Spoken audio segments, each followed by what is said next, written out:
जैसा सोचोगे तुम वैसा बन जाओगे, जैसा कर्म होगा वैसा फल पाओगे। श्रेष्ठ कर्म का आधार है खुद का कर लो दर्शन, यही जीवन का सार है, यही जीवन का सार है। जैसा सोचोगे तुम वैसा बन जाओगे, जैसा कर्म होगा वैसा फल पाओगे।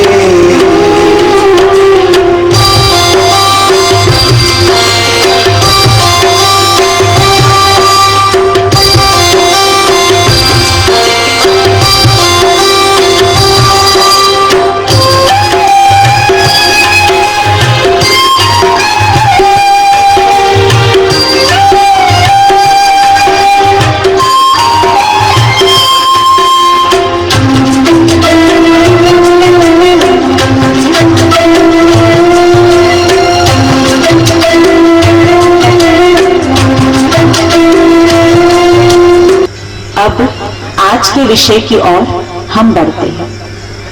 आज का हमारा विषय है सेल्फ रियलाइजेशन, स्व अनुभूति। आध्यात्मिकता का पहला पाठ ही यही है, स्वयं का अनुभव, स्वयं को पहचानना। तो आप जो भी डायरी पेन लेके आए हैं उसमें लिख लीजिए सब्जेक्ट स्व अनुभूति, सेल्फ रियलाइजेशन। और कल से अगर हर कोई डायरी पेन लेके आएगा ना तो बहुत अच्छा रहेगा, क्योंकि कई बातों को भूल जाते हैं। तो अगर डायरी में नोट रहेगा तो आप उसको अपनी सुविधा अनुसार पढ़ सकेंगे। तो स्वयं की पहचान, अगर हम किसी भी व्यक्ति से पूछेंगे कि आप कौन है तो क्या परिचय मिलता है? क्या परिचय मिलता है? ये मेरा नाम है, ये मेरी पोस्ट है, ये मेरी पोजीशन है, यही पहचान देंगे। पर ये नाम, पोस्ट, पोजीशन, एजुकेशन, एड्रेस, ये सारी चीजें किससे जुड़ी हुई है? इस शरीर से, इस बॉडी से। और इसके लिए हम क्या कहते हैं? 5 तत्वों से बना है और 5 तत्वों में विलीन हो जाएगा। तो इस 5 तत्वों के शरीर को चलाने वाली शक्ति कौन? स्वयं को जानना क्यों आवश्यक है? हमारे भीतर बहुत सारे गुण और बहुत सारी विशेषताएं छुपी हुई है। तो जब हम स्वयं को पहचान लेते हैं तो उन शक्तियों को, उन विशेषताओं को हम कार्य व्यवहार में यूज कर पाते हैं। जो भी दुनिया में महान हुए, जन्म से महान नहीं थे, उन्होंने सबसे पहला काम यही किया, खुद को पहचाना। खुद को पहचान कर खुद की शक्तियों को जागृत किया और इसीलिए वो महानता के शिखर तक पहुंच सके। स्वामी विवेकानंद, बचपन का नाम था नरेंद्र। पहले दिन रामकृष्ण परमहंस जी के आश्रम में गए। बाहर से दरवाजा खटखटाया, अंदर से आवाज आई, कौन है? इन्होंने बाहर से बोला, यही तो जानने के लिए मैं आपके पास आया हुआ हूं। बस उसी दिन परमहंस जी को ये निश्चय हो गया, मेरा रियल शिष्य आज मेरे दरवाजे पे आया है, जो ये जानना चाहता है कि वो स्वयं कौन है। बड़े आश्चर्य की बात, इंसान आकाश की ऊंचाइयों को छूना चाहता है, सागर की गहराई में जाना चाहता है। हम सुनते हैं चंद्रमा पर भी प्लॉट की बुकिंग शुरू हो गई है, पर मैं कौन हूं ये खबर नहीं है, स्वयं का अनुभव नहीं है। विश्व के किस कोने में क्या चल रहा है वो पता है, पर मैं कौन हूं मेरे पास कौन सी शक्तियां हैं वो नहीं पता। तो अपने आप के बारे में हम कितना जानते हैं? बहुत थोड़ा, 10 से 12%। और कहने के लिए क्या कहते? मैं अपने आप को बहुत अच्छी तरह जानती हूँ या अच्छी तरह जानता हूँ, जबकि बहुत कुछ अभी जानने का बाकी है। एक प्रसंग याद आता, हथौड़ा और चाबी दोनों के बीच में चर्चा होती है। हथौड़ा चाबी से कहता है, चाबी, मैं इस ताले के ऊपर बहुत देर से वार कर रहा था, पर यह ताला मेरे से खुलता ही नहीं था, और तुमने क्या किया? एक ही बार में ताले को खोल दिया। तो चाबी क्या जवाब देती है? चाबी कहती, हथौड़े, आप क्या कर रहे थे? ऊपर ऊपर से वार कर रहे थे, और मैंने क्या किया? ताले के भीतर चली गई, उसको घुमाया और वो ताला खुल गया। तो इसी तरह जीवन की गुत्थियों को सुलझाना है, चिरस्थायी आनंद प्राप्त करना है, तो चले जाइए अपने भीतर, ये महसूस करने के लिए कि मैं कौन हूं। एक बार कहते, एक व्यक्ति मेडिटेशन कर रहा था। एक राहगीर वहां से गुजरा। उसने रुक करके मेडिटेशन करने वाले से प्रश्न किया कि भाई, जो मेडिटेशन करते हैं और जो मेडिटेशन नहीं करते हैं, दोनों में क्या फर्क है? अब ये मेडिटेशन करने वाला कहता है, आप कुछ देर के लिए मेरे पास बैठ जाओ, आपको अपने आप पता पड़ जाएगा कि दोनों में क्या फर्क है। अब ये राहगीर वहां बैठ गया। कुछ ही मिनटों के बाद अचानक वहां हलचल होने लगी, तूफान उठने लगा, सब इधर उधर भागने लगे। ये राहगीर भी उठ करके दौड़ने लग गया। अब ये राहगीर देखता है कि मेडिटेशन करने वाला तो चुपचाप बैठा हुआ है। अब जैसे तूफान शांत हुआ, हलचल खत्म हो गई, ये राहगीर वापस उस मेडिटेशन करने वाले के पास पहुंच गया और उसको पूछा कि अभी इतनी हलचल हुई, सब इधर उधर भाग रहे थे और आप तो चुपचाप बैठे थे, आप कैसे नहीं भागे? अब इसने क्या जवाब दिया? भागे सब, भागा मैं भी, पर सब भागे बाहर की ओर और मैं भागा भीतर की ओर। तो आवश्यकता है अपने भीतर जाने की और ये महसूस करने की कि मैं कौन हूं। तो आप में से कौन कौन है जो आज चाहते हैं स्वयं का अनुभव करना? तो जो स्वयं का अनुभव करना चाहते हैं दिल से, वो जरा हाथ खड़े करें। वो सभी चाहते हैं, तब तो आप यहां आए हैं, ऐसे ही कहेंगे ना। तो देखिए, दिन भर की दिनचर्या में हम सभी मैं और मेरा, इन दो शब्दों का इस्तेमाल कितनी बार करते हैं? कोई गिनती नहीं, अनगिनत बार। पर जब हम मैं कहते हैं तो किसके लिए कहते हैं? किसके लिए कहते हैं? किसके लिए कहते हैं? नए लोग बताएं जरा। नए लोगों में से कोई बताए जो पहली बार यहां आए हैं, यानी जो टीम दिन से आ रहे फर्स्ट टाइम, उनमें से कोई जवाब दे। इधर भाइयों की तरफ कोई? हाँ जी, अपने लिए। तो अपने लिए मतलब कहेंगे इस बॉडी के लिए, इस शरीर के लिए। तो जब हम मैं शब्द शरीर के लिए बोल रहे हैं, तो फिर हम ऐसे बोलते हैं क्या? मैं कान दुख रहा हूं, मैं हाथ दर्द हो रहा हूं। नहीं, क्या बोलते हैं? मेरे हाथों में दर्द है, मेरे कानों में तकलीफ है। तो मेरा शब्द का इस्तेमाल करते हैं बॉडी के पार्ट्स के लिए, इंद्रियों के लिए। तो फिर मैं शब्द किसके लिए बोल रहे हैं? आत्मा, सोल, एनर्जी, पावर, रूह, जिसके लिए हम मैं शब्द का इस्तेमाल कर रहे हैं। मनुष्य के लिए कहते ह्यूमन बीइंग। तो ह्यूमन बना है ह्यूमस से, लैटिन भाषा का शब्द, जिसका अर्थ होता है सोयल, मिट्टी, और बीइंग अर्थात वो चैतन्य सत्ता जो इस शरीर को चला रही है। और वो चैतन्य सत्ता कौन?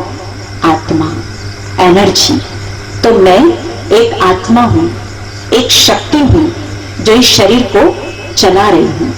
तो अब आपसे पूछना चाहेंगे कि मैं आत्मा जो आंखों से देख रही हूं, कानों से सुन रही हूं, मुख से बोल रही हूं, इस शरीर में मेरा सीट कहां पर है? और मैं आत्मा अपने ओरिजिनल फॉर्म में, वास्तविक स्वरूप में कैसी हूं? तो आप में से नए लोगों से पूछना चाहेंगे कि आत्मा इस शरीर में कहां बैठी है? इधर माताओं बहनों की ओर से कोई बताए, कहां है आत्मा इस बॉडी में? भाइयों की तरफ से कोई? अच्छा, तो हमको लगता है इस चित्र में देखकर आप समझ गए, ऐसा ही कहेंगे ना? तो अधिकांश लोग क्या जवाब देते हैं कि आत्मा हार्ट में है। कई कहते हैं बॉडी के हर पार्ट में है।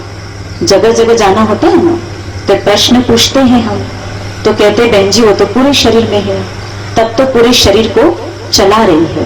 तो आत्मा न तो पूरे शरीर में है, न तो हार्ट में है। आत्मा कहाँ है? यहाँ भ्रिकुटी में, मस्तक में, जहां हम तिलक लगाते हैं। इसको साइंटिफिक लैंग्वेज में कह सकते हैं हाइपोथैलेमस और पिट्यूटरी ग्लैंड दोनों के बीच में आत्मा है। और वो हिस्सा कहां पर आता है? यहां से और यहां से जो बिल्कुल बीच का भाग है, वहां मैं आत्मा मौजूद हूं। इसीलिए तिलक यहां दिया जाता है और तिलक देकर के उसके ऊपर चावल लगाया जाता है, जिसको कहते हैं अक्षत। तो अक्षत अर्थात जिसका कभी क्षय नहीं होता, जिसका कभी नाश नहीं होता। तो वो चैतन्य शक्ति आत्मा यहाँ है, इसलिए यहाँ पर तिलक दिया जाता है। गुरु ग्रंथ साहिबा में लिखा है, भ्रिकुटी के बीच में चमकता है अजब सितारा। भ्रिकुटी के बीच में चमकता है अजब सितारा। तो वो अजब सितारा कौन? मैं आत्मा। अब आत्मा का ओरिजिनल स्वरूप क्या है? आत्मा कैसी है? आंखों से तो देखने की वो चीज है नहीं, वो तो अनुभव करने की चीज है। आप देखो, विज्ञान की सत्ता भले ही चांद तक पहुंच गई, भले ही बड़े बड़े आविष्कार कर लिए, पर आत्मा और परमात्मा ये दोनों ही ऐसी सत्ताएं हैं जहां तक साइंस की शक्ति भी नहीं पहुंच पाई। तो आत्मा अपने ओरिजिनल स्वरूप में कैसी है? ज्योति बिंदु। ज्योति बिंदु, ज्योति का एक वो बिंदु है, पॉइंट ऑफ लाइट। और वो भले ही बहुत छोटी बिंदी है, अति सूक्ष्म, पर उसकी चमक सितारे से भी ज्यादा है, उसका प्रकाश हीरे से भी ज्यादा है। अब कई कहते हैं मन अशांत रहता है। अगर मन को शांत करना चाहते हैं तो एक प्रैक्टिस आप दिन भर में बीच बीच में करिए। कौन सी प्रैक्टिस? मैं मस्तक के बीच चमकती हुई बिंदी हूं, आत्मा, और मुझसे निकल रहा है सुनहरा लाल प्रकाश। सुनहरा लाल प्रकाश मुझसे निकल रहा है और मैं चमकती हुई बिंदी मस्तक के बीच। तो चलिए 1 मिनट के लिए आंखें बंद और विजुअलाइज करेंगे अपने आप को।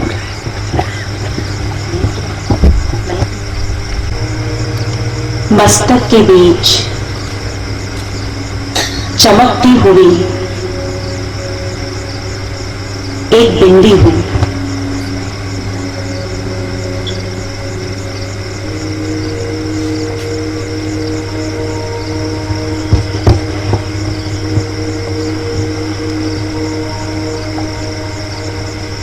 मस्तक के बीच चमकता हुआ मैं एक सितारा हूं।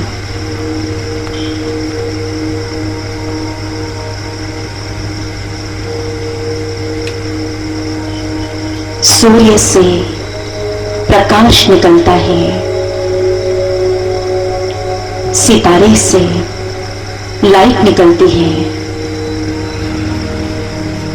मुझसे निकल रही है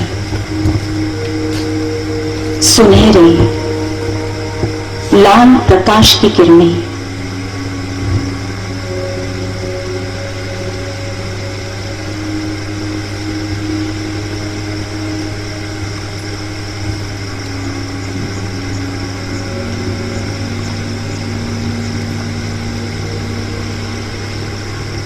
ओम शांति। आंखें खोल लेंगे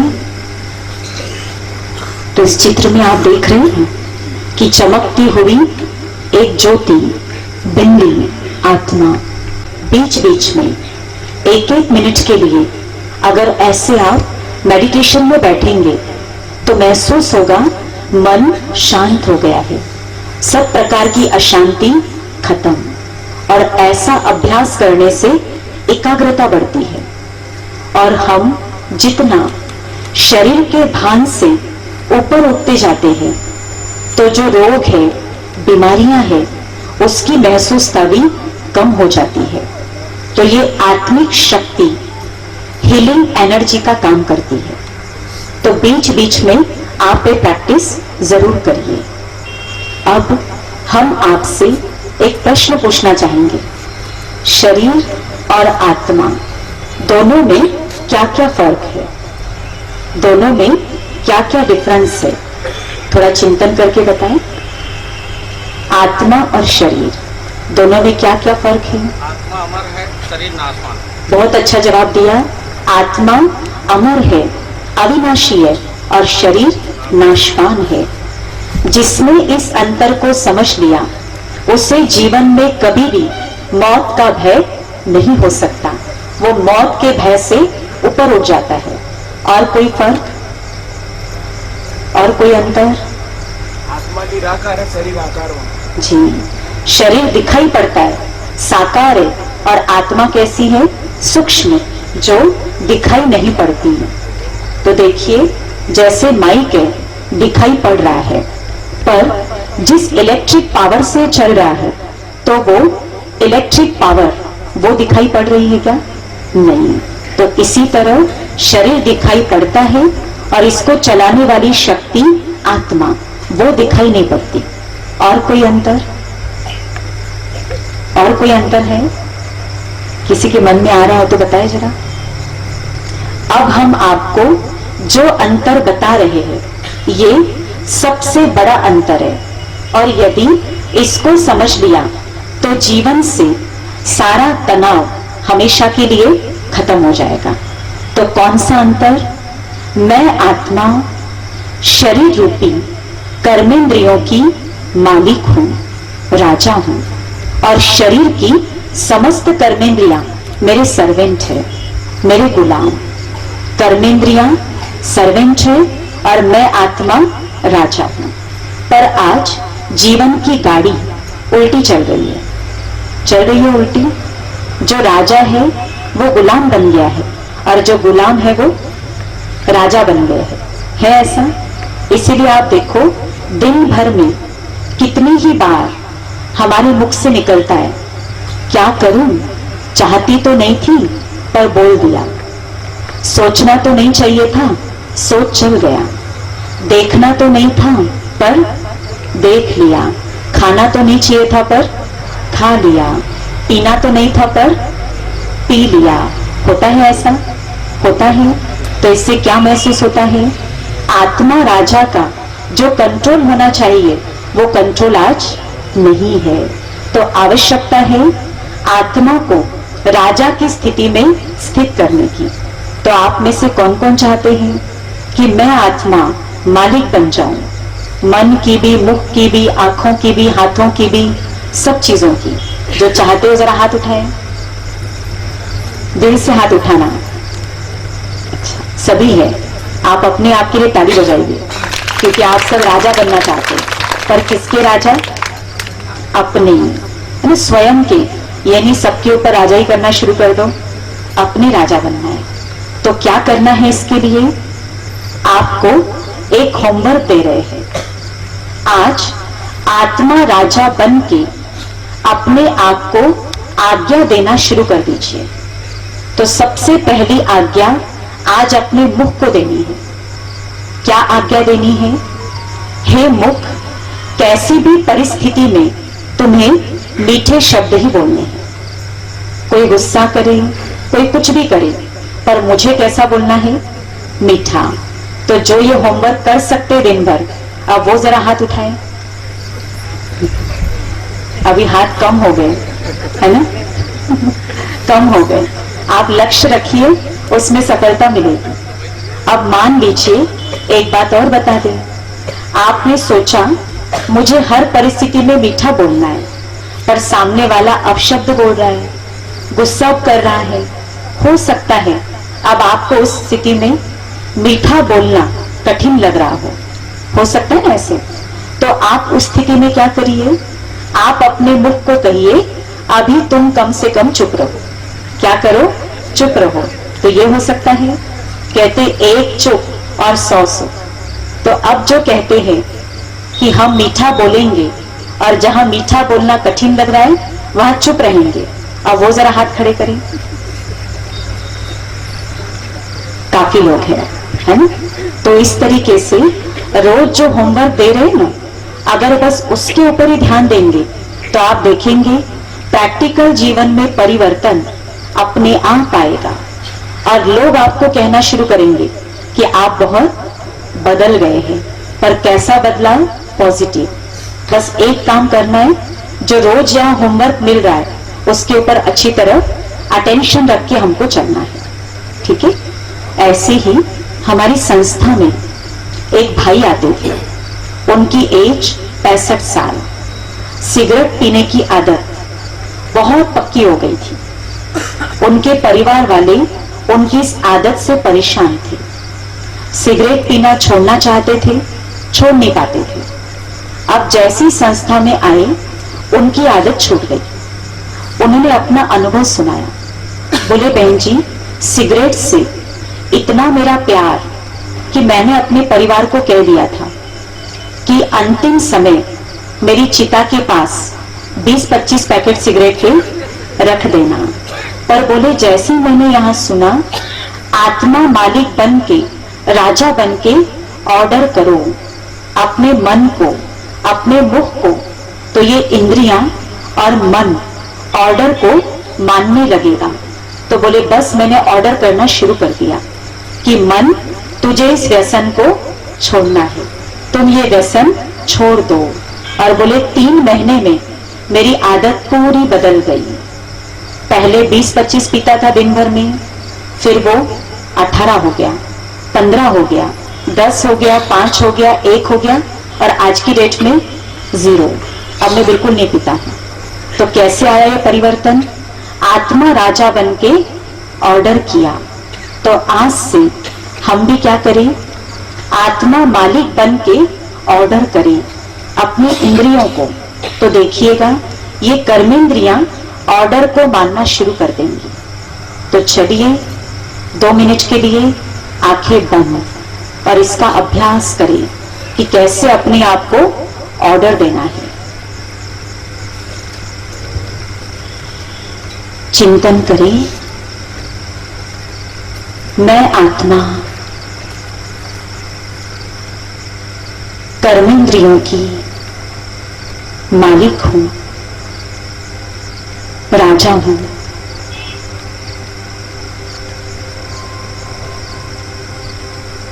मस्तक सिंहासन पर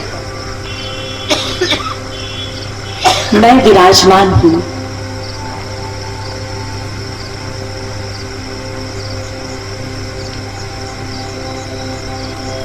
मस्तक में अपने आप को देखिए,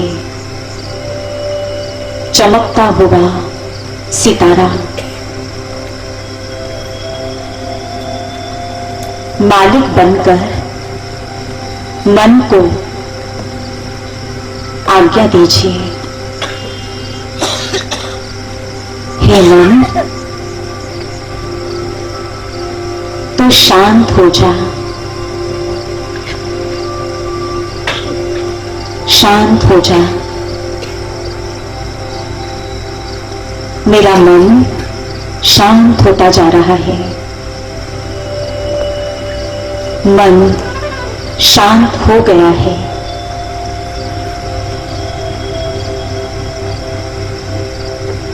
मन सब हलचलों से दूर हो गया है।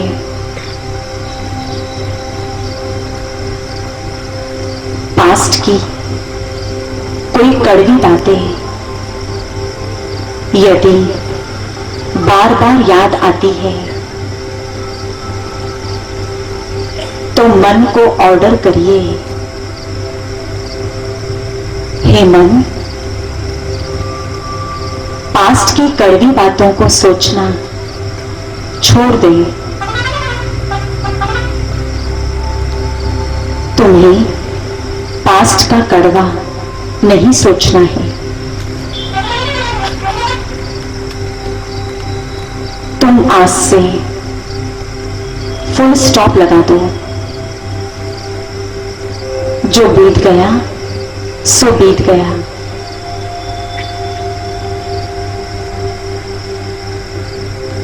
अगर कोई व्यसन आप में है, मन को ऑर्डर करिए, मन, तुम इस व्यसन को छोड़ दो।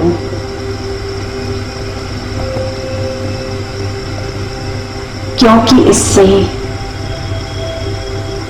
कोई फायदा नहीं है।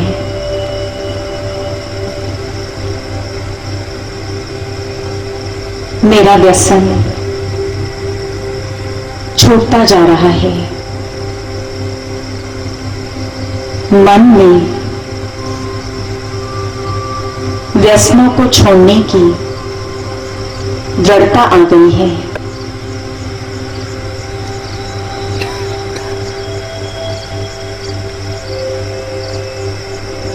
ओम शांति। आंखें खोल ली। तो बस इसी तरह हमें क्या करना है, आत्मा मालिक बन के, आत्मा राजा बन के अपनी इंद्रियों को आज्ञा देनी है। तो जब सीट पे होता है ना कोई व्यक्ति, तब उसके ऑर्डर को माना जाता है। तो आप भी सीट पे सेट होके आत्मा अनुभव करते हुए ऑर्डर देंगे तो कर्मेंद्रियां ऑर्डर को सुनना शुरू कर देंगे। ठीक है? तो अब मैं आत्मा जो इस शरीर को चलाने वाली एक शात्मय शरीर से निकल जाती हूं, तो शरीर कैसा हो जाता है? हड्डी मांस का ढांचा।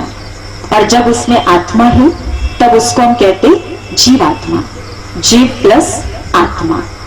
तो मुझ आत्मा के पास कौन कौन सी शक्तियां हैं? तो आत्मा के पास 3 शक्तियां हैं, मन, बुद्धि, संस्कार।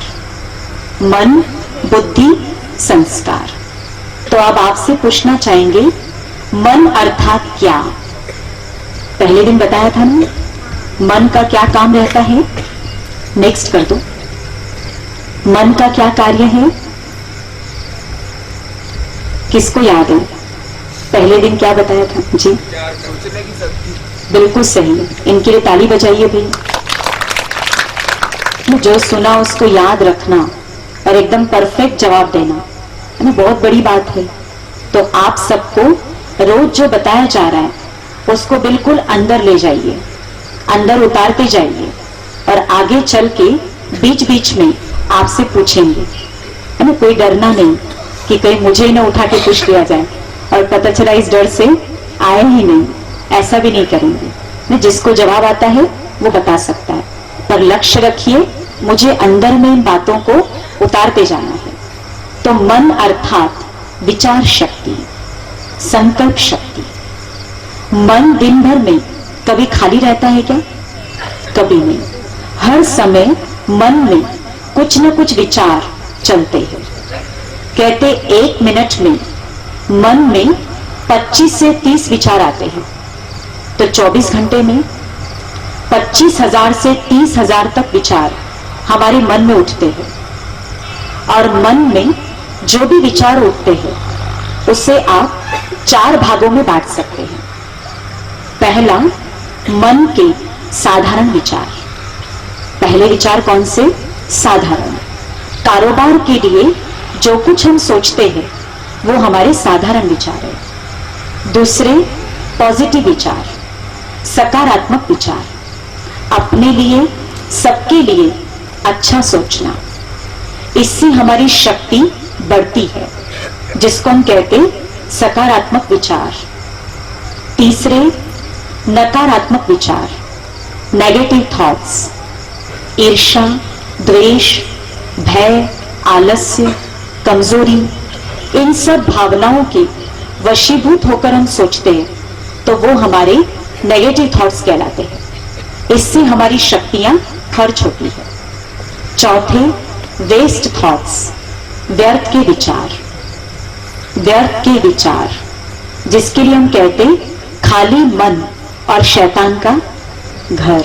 मन खाली है तो क्या करेगा? या तो पास्ट का सोचता है या तो फ्यूचर का, जबकि उससे कोई फायदा है क्या? कोई फायदा नहीं।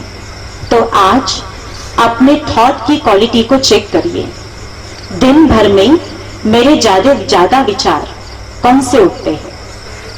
साधारण, सकारात्मक, नकारात्मक और व्यर्थ। तो ज्यादा विचार कौन से आते हैं? हर कोई अपने आप को चेक करे। पर आज हम देखते हैं हमारे थॉट की क्वालिटी आज डाउन हो गई है। तो यदि मन को शक्तिशाली करना है तो अपने विचारों को अच्छा बनाइए। जैसा आप सोचेंगे वैसे आप बनेंगे। तो मन को अगर शक्तिशाली बनाना है तो उसके लिए 2 बातों का ध्यान रखना है। कौन सी 2 बातें? पहला, अपने दिन की शुरुआत सकारात्मक विचारों से करिए। दिन की शुरुआत सकारात्मक विचार से करनी है।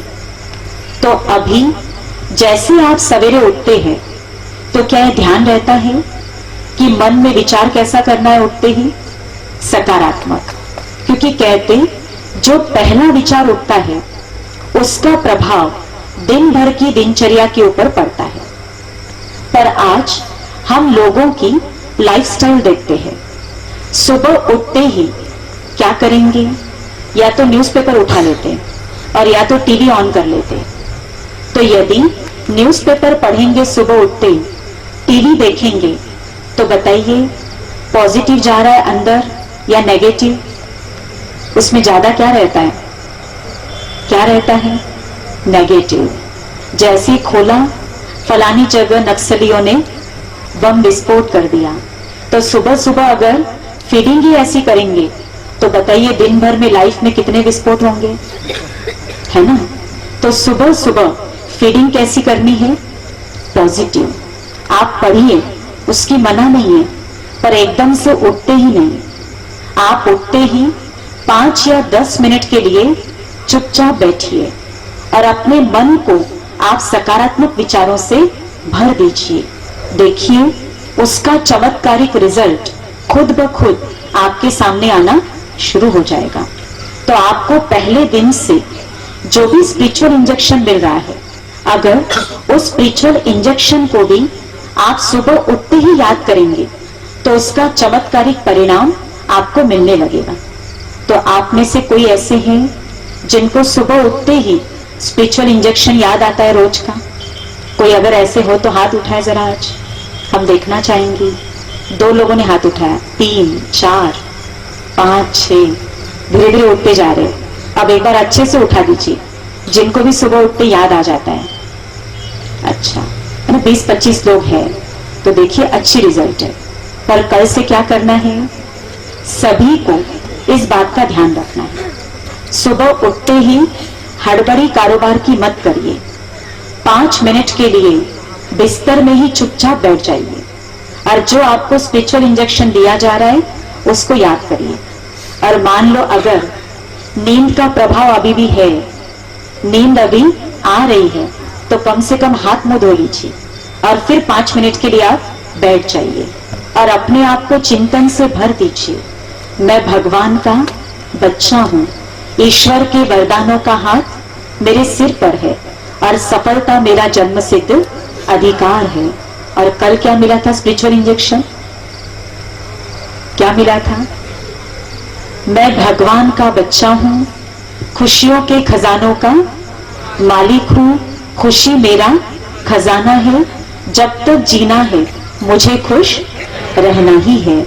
तो रोज जो स्पिरिचुअल इंजेक्शन दिए जा रहे, उनमें से कोई भी एक स्पिरिचुअल इंजेक्शन को सुबह उठते ही याद करना है। दिन भर की दिनचर्या पर बहुत अच्छा असर होगा। अब मन को पावरफुल करने के लिए दूसरा अटेंशन रखिए, ज्यादा मत सोचिए। मुझे ज्यादा नहीं सोचना है। लोगों की नेचर क्या होती है? बात छोटी सी होगी और सोच सोच के उसको क्या करते हैं? पहाड़ बना देते हैं। तो छोटी बातों को बड़ा करना अच्छा है या बड़ी बातों को छोटा करना अच्छा है? बड़ी बात को छोटा। तो कब होगा ये? जब आप ज्यादा नहीं सोचेंगे। अब कई कहते हैं हमारे ऊपर जिम्मेवारी है, जिम्मेवारी है तो नहीं सोचेंगे तो काम कैसे चलेगा? कहते आप तो सब जिम्मेवारियों से मुक्त होके यहाँ आश्रम में आ गए हो, आपको क्या पता पड़ेगा? पर ऐसा नहीं है। आपके आगे एक बात रखे, परमात्मा इस विश्व नाटक का नियंता, इस वर्ल्ड ड्रामा का डायरेक्टर। आप सोच सकते हैं उनके ऊपर कितनी बड़ी जिम्मेवारी है कि नहीं? पर भगवान बहुत निश्चिंत है। तो आपके ऊपर कितनी जिम्मेवारी है? एक परिवार की, बिजनेस की, अपने कारोबार की, बस उतना ही तो है ना। तो परमात्मा विश्व नाटक का डायरेक्टर निश्चिंत, तो आप निश्चिंत नहीं रह सकते हैं क्या? बताइए, रह सकते हैं कि नहीं? कहते भले एक सेकंड के लिए जियो, पर बादशाह बन के जियो, निश्चिंत जीवन। और कोई भी चिंताएं है, जिम्मेवारियों को लेकर के टेंशन होता है, आज से उसको किसको दे दीजिए? परमात्मा को। और आप एक इंस्ट्रूमेंट है, आप एक निमित्त मात्र है। अपने आप को इंस्ट्रूमेंट समझ के काम करते जाइए और जिम्मेवारी किसके ऊपर छोड़ दीजिए? उसके ऊपर। फिर आप देखना कैसे वो आपकी जिम्मेवारियों को संभालता है। ये भी अनुभव करने की चीज है। तो अपने आप को ज्यादा सोचने से दूर रखिए, निश्चिंत रहिए। अब किसी बात को लेकर बहुत ज्यादा सोच चलता है, तो आज से एक फार्मूला इस्तेमाल करिए। कौन सा formula? ABCD formula. ABCD formula. अब ये ABCD फार्मूला क्या है?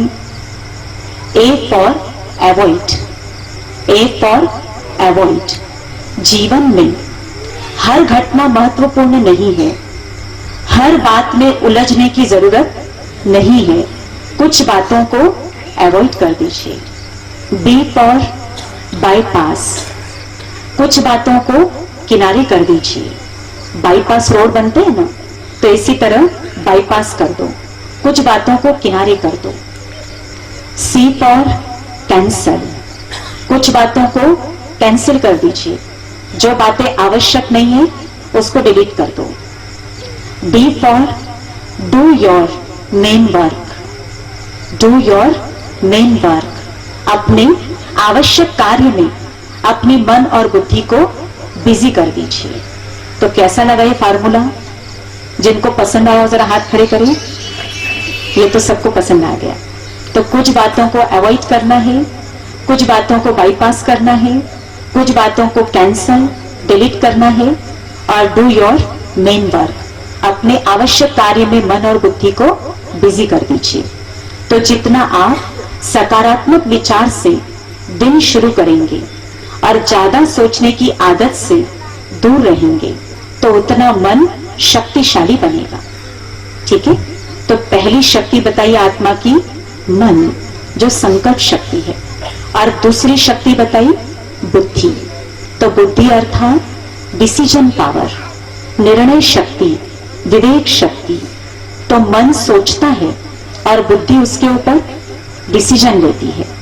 और फिर हम उसको कर्म में ले आते हैं। तो जो कर्म हम बार बार करते हैं वो हमारी आत्मा के अंदर रिकॉर्ड हो जाता है और उसी का नाम कहलाता है संस्कार।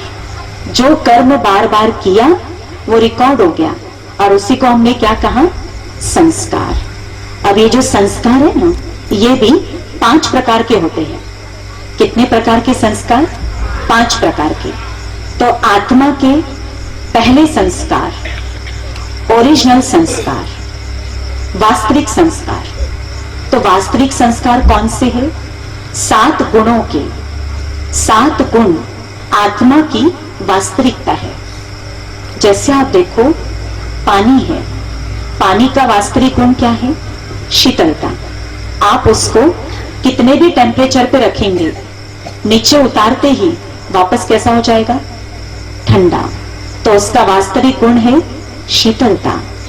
तो हर चीज का एक अपना मूल गुण होता है। तो इसी तरह आत्मा के मूल गुण, मूल संस्कार, 7 वैल्यूज कौन कौन सी? सुख, शांति, आनंद, प्रेम, पवित्रता, ज्ञान और शक्ति। जिनको नोट करना है कर सकते हैं। सुख, शांति, आनंद, प्रेम, पवित्रता, ज्ञान और शक्ति। ठीक है, ये आत्मा के वास्तविक संस्कार, 7 वैल्यूज। अब दूसरे संस्कार कौन से? पूर्व जन्म के संस्कार। पूर्व जन्म के संस्कार। तो आज हम देखते हैं एक माता पिता के 2 बच्चे, दोनों की नेचर कैसी होती है? एकदम अलग अलग। एक देखेंगे एकदम पीसफुल और दूसरे को देखेंगे एकदम गुस्से वाला। तो कारण वो पास्ट जन्म के संस्कार आत्मा अपने साथ लेकर के आई है। तीसरे संस्कार, खानदानी संस्कार। माता पिता से, दादा परदादा से जो संस्कार मिलते हैं वो भी हमारे अंदर रहते हैं, जिसको हम कहते हैं खानदानी संस्कार। और चौथे, संग के आधार पर बनने वाले संस्कार। संग के आधार पर बनने वाले संस्कार। जैसे लोगों के साथ हम रहते हैं उसका भी प्रभाव हमारे ऊपर निश्चित पड़ता है। इसलिए कहते किसी व्यक्ति को पहचानना हो तो क्या देखो? उसका फ्रेंड सर्कल, कि वो कैसे लोगों के बीच में उठता बैठता है। इससे इंसान की पहचान होती है। तो चौथे संस्कार संग के आधार पर बनने वाले। और 5वें संस्कार दृढ़ता की शक्ति के संस्कार, विल पावर के संस्कार। कहते जहां दृढ़ता है उस कार्य में सफलता निश्चित मिलेगी। तो कौन से 5 प्रकार के संस्कार बताए? असली संस्कार, 7 गुण, पूर्व जन्म के संस्कार, खानदानी संस्कार, संग के आधार पर बनने वाले संस्कार और दृढ़ता की शक्ति के संस्कार। तो हर आत्मा में ये 5 प्रकार के संस्कार हैं। तो अब हम ये देखेंगे कि आत्मा अपने 7 गुणों के द्वारा अपने ऑर्गन सिस्टम को कैसे कंट्रोल करती है। क्योंकि जितना हम इस अनुभूति में स्थित होते हैं कि मैं एक आत्मा हूं, शांति, प्रेम, आनंद, सुख मेरी वास्तविकता है, तो इस चिंतन के आधार पर इन गुणों का अनुभव जीवन में होने लगता है। जैसे मान लो अगर अभी हम आपको कहें आप कोई दुख वाली घटना को सोचिए, तो आपके चेहरे पर तुरंत कैसा भाव आ जाएगा? कैसा भाव दिखाई पड़ेगा? दुख का। अभी मैं कहूं कोई खुशी वाली घटना को आप याद करिए, तुरंत आपका चेहरा क्या हो जाएगा? खिल जाएगा। तो अभी अभी दुख, खुशी, तो कैसे हुआ? सोच, चिंतन से। तो इसी तरह जब हम ये रियलाइज करते हैं कि मैं एक शांत स्वरूप आत्मा हूं, प्रेम मेरी वास्तविकता है, पवित्रता मेरा निजी गुण है, तो इस चिंतन के आधार पर इन गुणों का अनुभव जीवन में होने लगता है। और ये जो एक एक गुण है वो हमारे ऑर्गन सिस्टम को कंट्रोल करते हैं। तो कैसे करते हैं? देखिए, हमारी बॉडी में 8 प्रकार का ऑर्गन सिस्टम है। बचपन से पढ़ते आ रहे हैं ना, तो एक एक ऑर्गन सिस्टम को स्पेशली एक एक गुण की आवश्यकता होती है, तब उस ऑर्गन सिस्टम को स्वस्थ रख सकते हैं। ऐसे तो सब गुणों की आवश्यकता है, तब स्वस्थ रहते हैं, पर एक एक ऑर्गन सिस्टम को एक एक गुण की खास आवश्यकता है। तो सबसे पहला ऑर्गन सिस्टम हमारा नर्वस सिस्टम, नाड़ी तंत्रिका तंत्र। तो इस ऑर्गन सिस्टम के लिए कौन से गुण की जरूरत है, कौन से गुण की आवश्यकता है? ज्ञान की। तो क्यों ज्ञान की आवश्यकता है?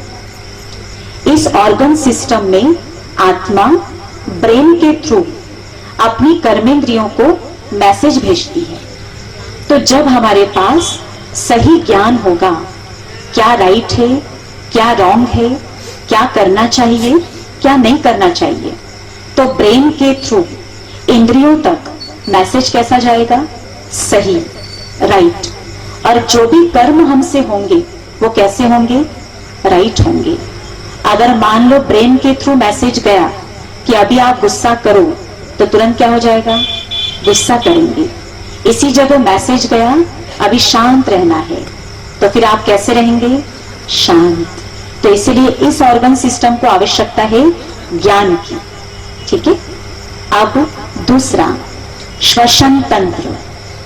तो इसमें हमारे लंग्स काम करते हैं, लंग्स काम करते हैं। अब डॉक्टर्स क्या कहते हैं? जितना आप गहरी श्वास लेंगे, लंबी श्वास लेंगे, वो स्वास्थ्य के लिए अच्छी रहती है। तो लंबी और गहरी श्वास हम कब ले पाते हैं? जितना हम शांति की स्थिति में होते हैं। तो इस ऑर्गन सिस्टम के लिए कौन से गुण की आवश्यकता है? शांति। अब तीसरा रक्त संचरण तंत्र। रक्त संचरण तंत्र, इसमें हमारा हार्ट काम करता है। तो आप बताइए इसके लिए कौन से गुण की आवश्यकता है? प्रेम की। तो इसलिए दुनिया में लव का साइन किस रूप में दिखाते हैं? हार्ट शेप में। ठीक है। तो इसको कौन से गुण की जरूरत है? प्रेम की। और देखिए आज दुनिया में हर कोई प्रेम को तलाश रहा है, पर हम प्रेम कहां से पाना चाहते हैं? अपने संबंधों में ढूंढते हैं। पर आप याद रखिए, विशुद्ध प्रेम केवल एक परमात्मा ही दे सकते हैं। अब कोई कहे मां से भी विशुद्ध प्यार मिलता है, पर कई बार न्यूज़पेपर में पढ़ते हैं कि फलानी मां ने अपने बेटे को बेच दिया पैसे के लिए। तो याद रहे, विशुद्ध प्यार का स्रोत एक परमात्मा है, और जिसका उस परमात्मा से संबंध जुड़ जाता है, उससे कभी भी हार्ट की प्रॉब्लम नहीं हो सकती। परमात्मा गारंटी करते, तुम अपना संबंध मुझसे जोड़ दो, मुझसे तुम प्रेम का अनुभव करो, तो कभी आपको हार्ट डिजीज नहीं होगी। तो इस ऑर्गन सिस्टम के लिए कौन सी वैल्यू चाहिए? प्रेम। फिर नेक्स्ट है पाचन तंत्र। पाचन तंत्र, अब इसके लिए कौन से गुण की जरूरत है? सुख की। तो कल भी सुन रहे थे ना, जब मन खुश होता है तो आप सूखी रोटी को भी पचा लेंगे, और मन खुश नहीं है, मन में सुख नहीं है, तो आप 56 प्रकार का भोजन भी पचा नहीं पाएंगे। तो इसीलिए इस ऑर्गन सिस्टम के लिए कौन से वैल्यू की आवश्यकता है? सुख की। अब नेक्स्ट है 5 sense organ and immune system. 5 ज्ञानेंद्रियां एवं रोग प्रतिरोधक शक्ति। 5 ज्ञानेंद्रियां और रोग प्रतिरोधक शक्ति। अब इस ऑर्गन सिस्टम के लिए चाहिए पवित्रता। कौन सा गुण चाहिए? पवित्रता। डॉक्टर्स क्या कहते हैं? जितना आप अपनी कर्मेंद्रियों को साफ सुथरा रखेंगे, उतना आप बीमारियों से दूर रहेंगे। और जिस व्यक्ति का मन जितना पवित्र है, जितना शुद्ध है, उसकी रोग प्रतिरोधक क्षमता उतनी बढ़ जाती है। तो इस ऑर्गन सिस्टम के लिए कौन से गुण की जरूरत है? पवित्रता की, शुद्धता की। अब नेक्स्ट है हड्डी व मांसपेशियां, बोन्स एंड मसल्स, जो हमारी बॉडी को स्ट्रक्चर प्रदान करती है। तो इसके लिए कौन से गुण की जरूरत है? कौन से गुण की आवश्यकता है? शक्ति की आवश्यकता है। ठीक है। अब नेक्स्ट है hormones and creative system. Next कर दो, हार्मोन्स एंड क्रिएटिव सिस्टम। अब इसके अंतर्गत कहते हर 7 साल में हमारे शरीर की कोशिकाओं में एक बदलाव आता है। तो ये शरीर के अंदर की एक गुप्त प्रक्रिया है। तो इसके लिए कौन से गुण की आवश्यकता है? आनंद की। और आनंद का अनुभव व्यक्ति तभी कर सकता है जब वो अपने सत्य स्वरूप में स्थित होता है, जब वो अपने आत्म स्वरूप में स्थित होता है। और ये जो आनंद है ये हाईएस्ट गुण है। आप देखेंगे हर गुण का आपको अपोजिट वर्ड मिल जाएगा। शांति का विपरीत है अशांति, सुख का अपोजिट है दुख, हर गुण का मिलेगा। आनंद शब्द का कोई अपोजिट वर्ड है क्या? बताइए, नहीं है ना। तो ये आनंद अपने आप में इतनी ऊंची वस्तु है। तो इस आनंद के गुण की आवश्यकता है इस ऑर्गन सिस्टम के लिए, हार्मोन्स एंड क्रिएटिव सिस्टम। अब लास्ट है उत्सर्जन तंत्र, जिसके द्वारा वेस्ट पदार्थ शरीर से बाहर निकलता है। तो इसके लिए कौन से गुण की जरूरत है? सभी गुण। जब सब गुण होंगे, सातों ही गुणों का अनुभव होगा, तो ये उत्सर्जन तंत्र भी एक्यूरेट वर्क करेगा। तो हम क्या समझाना चाह रहे हैं? जितना हम स्वयं को रियलाइज करते हैं तो सातों गुणों का अनुभव हमें होने लगता है और हमारा ऑर्गन सिस्टम भी बहुत अच्छे से फंक्शन करने लगता है। तो इसलिए सातों गुणों की अनुभूति की आवश्यकता है अगर स्वस्थ रहना है। और देखिए पहले जमाने में इतनी बीमारियां नहीं थी। तो क्यों नहीं थी? लोगों के जीवन में इन गुणों का अनुभव था, एक शांति का अनुभव था, प्रेम था, सुख था। और आज क्या होता जा रहा है? ये गुण कहीं दूर चले जा रहे हैं और इसलिए बीमारियां इतनी बढ़ रही है। तो इन गुणों का भी अनुभव करना बहुत जरूरी है। अब मैं आत्मा, जो इस शरीर को चलाने वाली एनर्जी, शक्ति, मैं इस संसार में कहां से आई हूं? मैं इस शरीर के अंदर कहां से आई हूं? तो आप बता सकते हैं आत्मा कहां से आई है? देखो, कहने के लिए हम क्या कहते हैं? भगवान के घर से आए हैं और भगवान के घर जाना है। तो वो घर कहां है? पता है जहां जाना है वहां का? तो आप जानना चाहेंगे वापस कहां जाना है? जो कहते हैं हम जानना चाहते हैं वो जरा हाथ खड़े करें। बस आधे लोग, और बाकी नहीं जानना है। चलिए, हमारा काम है बताना है। आत्मा के पहले नीचे पृथ्वी दिखाई हुई है, इसको हम कहते साकार मनुष्य लोक।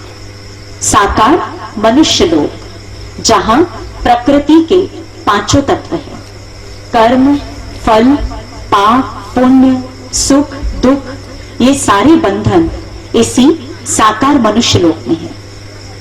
उसके ऊपर सूर्य, चांद, सितारों का आकाश। साइंस की शक्ति चांद तक गई, पर उसके ऊपर क्या है वो किसी ने बताया नहीं। अब इस आकाश तत्व के ऊपर क्या है? एक दूसरा लोक है जिसको कहते सूक्ष्म लोक। और इस सूक्ष्म लोक में आप देख रहे हैं ब्रह्मा, विष्णु, महेश, 3 देवताएं बैठे हुए। तो इस सूक्ष्म लोक में सूक्ष्म प्रकाश की काया वाले देवताएं रहते हैं, इसलिए इसको कहते सूक्ष्म लोक, जिनका हमारी तरह हड्डी मांस का शरीर नहीं है। अब इस सूक्ष्म लोक के ऊपर एक तीसरा लोक है जिसके कई नाम हैं, परम धाम, मुक्ति धाम, शांति धाम, मूल वतन। और ये जो सुनहरा लाल प्रकाश आप देख रहे हैं, ये छठा तत्व है। इसके इस तत्व को कहते हैं ब्रह्म महतत्व। इस छठे तत्व का क्या नाम है? ब्रह्म महतत्व। तो इस ब्रह्म महतत्व अर्थात परम धाम की मैं आत्मा रहने वाली हूं, और इसी परम धाम से हम ज्योति बिंदु आत्माएं इस साकार सृष्टि पर आती हैं अपना रोल प्ले करने के लिए, अपना पार्ट बजाने के लिए। ठीक है, तो हम सब आए कहां से है? परम धाम से। सबसे बेस्ट नाम है परम धाम, क्योंकि भगवान की महिमा में गाते हैं ना, ऊंचा तेरा नाम और ऊंचा तेरा धाम। तो भगवान जिस धाम के रहने वाले हैं वो धाम भी कैसा है? बहुत ऊंचे पे ऊंचा। इसलिए सबसे बेस्ट नाम कौन सा है? परम धाम। और मुक्ति धाम क्यों कहते? मुक्त अवस्था है, कर्म का बंधन नहीं है, फ्री, इसलिए मुक्ति धाम। तो कहते दुनिया रैन बसेरा है, ना ये घर तेरा है और ना ये घर मेरा है। तो असली घर हम सबका कौन सा है? परम धाम। याद रहेगा कि भूल जाएंगे? जो कहते याद रहेगा वो जरा हाथ उठाए। सभी को रहेगा। तो क्यों याद करवा रहे हैं? क्योंकि अभी हम सबको वापस परमधाम चलना है। आपको खुशखबरी बता रहे हैं, अभी हम सबकी वापसी यात्रा का समय आ गया है। रिटर्न जर्नी, परमात्मा के साथ हम सबको चलना है। अब वापसी यात्रा के लिए क्या तैयारी करनी है वो आगे के सेशंस में आपको सब बताया जाएगा कि जब चलना है तो क्या तैयारी करनी है। तो आप सबको खुशी हो रही है कि नहीं हो रही है कि अब हम सबकी वापसी यात्रा का समय आ गया है? हो रही है ना? तो हम सब परमात्मा के साथ एक साथ इस संसार रूपी रंगमंच से चलेंगे अपने घर परम धाम। तो कैसे चलेंगे, क्या तैयारी करनी है, सब आपको विस्तार पूर्वक बताया जाएगा। ठीक है, अब आज का स्पिरिचुअल इंजेक्शन, उसका अभी मेडिटेशन में बैठ करके हम अनुभव करेंगे।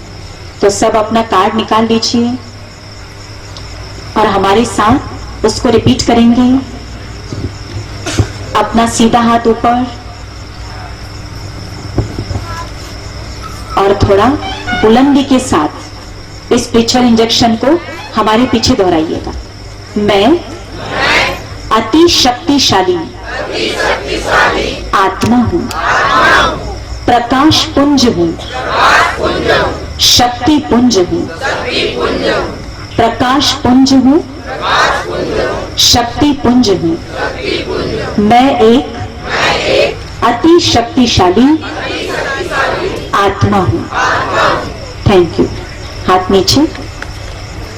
तो अभी हम मेडिटेशन में इसका अनुभव करेंगे। तो कैसे करना है? आप अपने आप को आत्मचिंतन से इस कदर भर लीजिए कि बस इसी स्थिति में स्थित हो जाइए कि मैं हूं ही एक शक्ति, एक आत्मा। इस नाशवान देह को चलाने वाली मैं एक शक्ति हूं। आंखों के द्वारा मैं देखती हूं, मुख के द्वारा मैं बोलती हूं। मैं अजर हूं, मैं अमर हूं, मैं एक प्रकाश हूं, मैं एक ऊर्जा हूं। और मेरी चमक, मेरा प्रकाश सितारे से भी ज्यादा, हीरे से भी ज्यादा।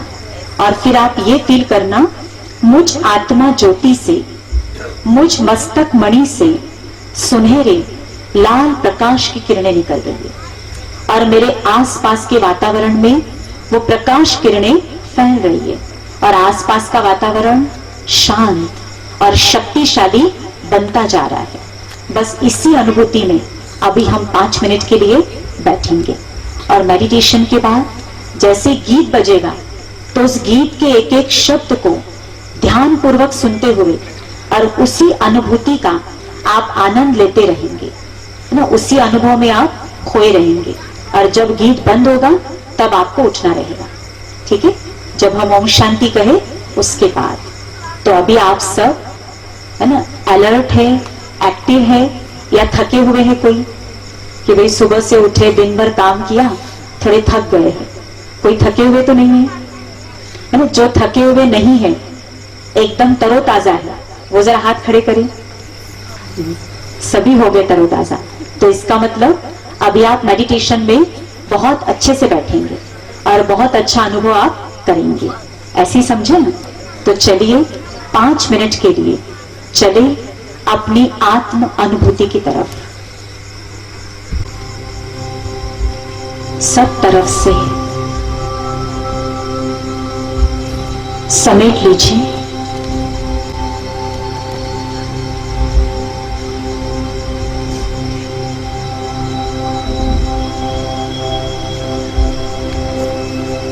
महसूस करें मैं खुले आसमान के नीचे बैठी हुई हूं।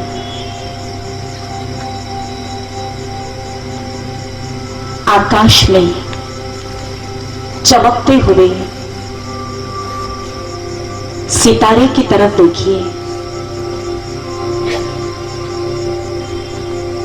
जिस प्रकार आकाश में सितारे चमक रहे हैं,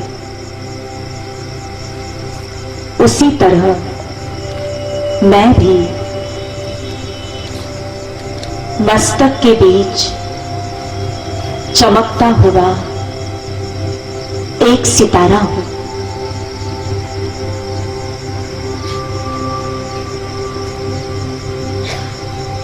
मैं चमकती हुई बिंदी हूं।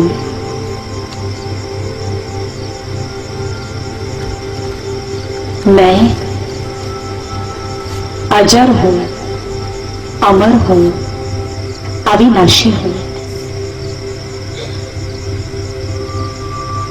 मैं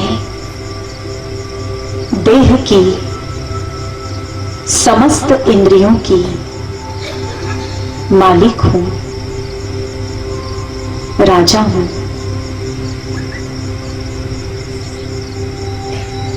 मैं आत्मा मुख द्वारा बोलती हूं, कानों द्वारा सुनती हूं, आंखों के द्वारा देखती हूं। मैं समस्त कर्मेंद्रियों की मालिक हूं।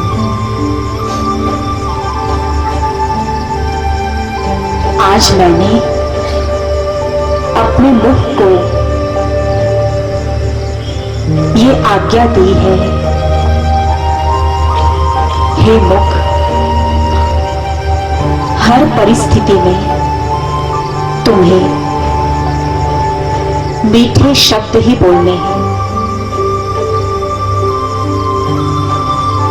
आत्मा राजा बनके आज्ञा दे दीजिए,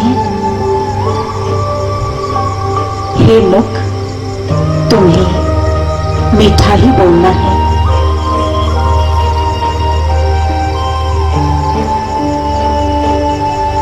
फील करिए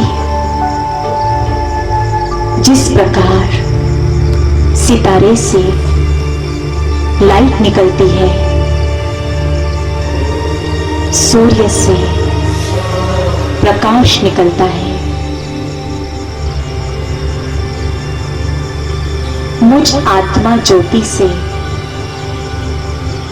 सुनहरे लाल प्रकाश की किरणें निकल रही है। मस्तक सिंहासन पर विराजमान आत्मा सितारे से निकल रहा है सुनहरा लाल प्रकाश। मेरे आसपास चारों ओर फैल रहा है। वातावरण शांत होता जा रहा है, शक्तिशाली हो गया है। स्वयं के सत्य स्वरूप का अनुभव कितना सुख देने वाला है। मन शांत हो गया है, को जानने के लिए मैं कहां कहां नहीं भटकी, पर अब मेरी भटकन पूरी हो गई। मैंने स्वयं को जान लिया, अपने सत्य स्वरूप को देखते रहे, मगन हो जाइए, आनंदित होते रहिए।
कल भी ठीक 7 बजे आप सभी पहुंच जाएंगे। कल के शिविर में हम बहुत सुंदर उत्सव मनाने वाले हैं, परिवर्तन उत्सव। अब वो परिवर्तन उत्सव क्या है वो कल आप आएंगे तब आपको यहाँ पर पता पड़ेगा।